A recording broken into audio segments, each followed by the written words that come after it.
write off Augustine today because they just say he's just distilled Christianized Platonism, which I think is a mistake.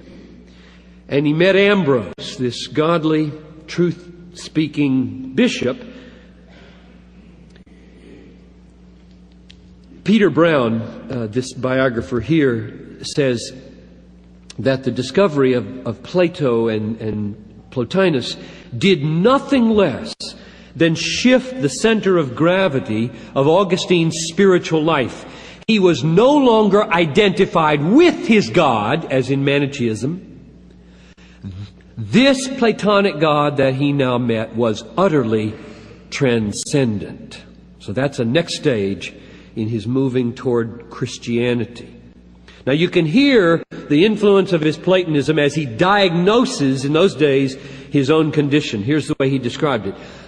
I had my back to the light, and my face was turned toward the things which it illumined. Remember the story of the cave in Plato.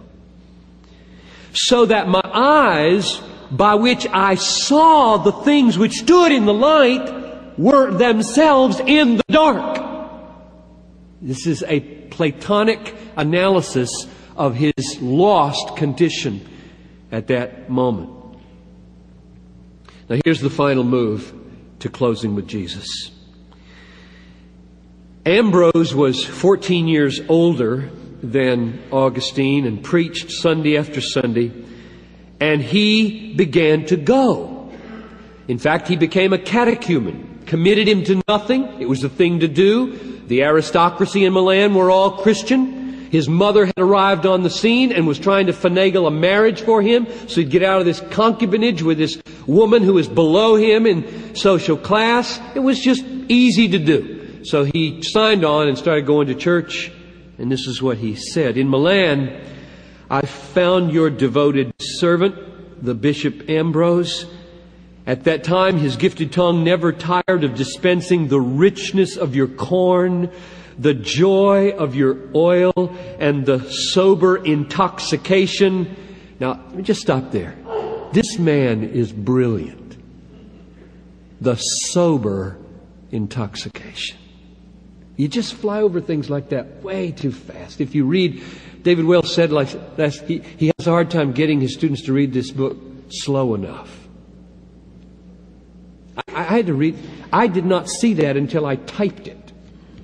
Sober intoxication. That's all over the place in Augustine.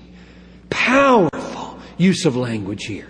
One of the things we're going to address now, we will again tonight, we will again tomorrow, is what David Wells said last night about this other worldview over against the therapeutic, psychologized, man-centered worldview.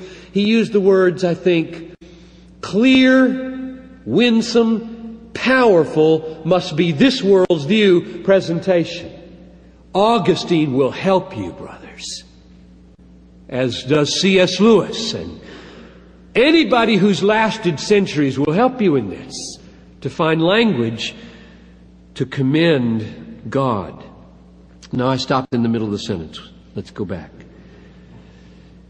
At that time, his gifted tongue never ceased dispensing richness of your corn, O God, joy of your oil, the sober intoxication of your wine. Unknown to me, it was you who led me to him so that I might knowingly be led by him to you. That's also typically Augustine, that kind of language. So his Platonism liberated him from a mere quest for wisdom in the Manichaean heresy of being identified with God and a great dualism in the world, to a transcendent God who he suddenly felt scandalized by in the Word made flesh. Utterly un-Platonic. This is why I said those who think he's just warmed over Platonism are not getting it. Because Platonism undergoes a radical criticism by the Incarnation in Augustine's own life. So Ambrose is preaching, and he says, I was all ears to seize upon his eloquence. I also began to sense the truth of what he said, though only gradually. I thrilled with love and dread alike. I realized that I was far away from you and far off. I heard your voice saying, I am the God who is. I heard your voice as we hear voices that speak to our hearts. And at once I had no cause to doubt. Now that was not his conversion. He just knew there's a God out there. He's transcendent, and I've got to discover this personal, transcendent God this Ambrose is preaching. That's where he was now. I was astonished, he says, that although I now loved you, I did not persist in the enjoyment of my God. Your beauty drew me to you, but soon I was dragged away from you by my own weight and dismay. With dismay, I plunged again into the things of this world, as though I had sensed the fragrance of the fair, but was not able to eat it. Now, in that sentence, I want you to notice the phrase, I did not persist in the enjoyment of my God. Because right here we begin to see the categories in which Augustine is framing his quest.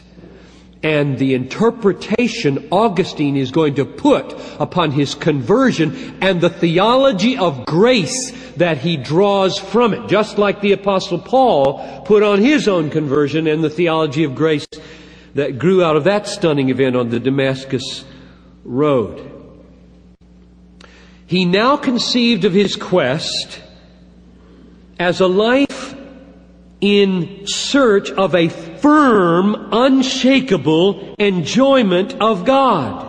And that's going to be utterly determinative in his thinking about everything else, including his battle with Pelagianism near the end of his life, which is what I hear David Wells talking about. I'll try to say more about that in a minute.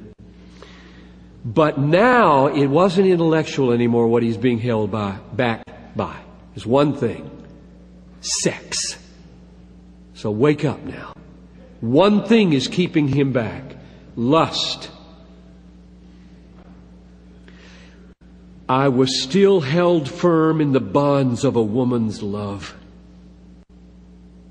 I began to search for a means of gaining the strength I needed to enjoy you. You see the issue he's shaping for us? Sex enjoyment or you enjoyment? That's the issue for Augustine. But I could not find this means until I embraced the mediator between God and man, Jesus Christ. His mother, who had prayed for him all her life, all his life at least, came to Milan, 385, the spring of 385, began to arrange this marriage for him with a girl who was 2 years too young to marry. I assume that puts her at about 14 or something. He's 30 or 31 here. And he is pressured to let this concubine go. And he sends her away after 15 years back to Africa and will never live with her again. Never in 5 million words does he name her. Quote, the woman with whom I had been living was torn from my side as an obstacle to my marriage, which he never consummated. He never did get married. And this was a blow which crushed my heart to bleeding because I loved her dearly. She went back to Africa, vowing never to give herself to any other man.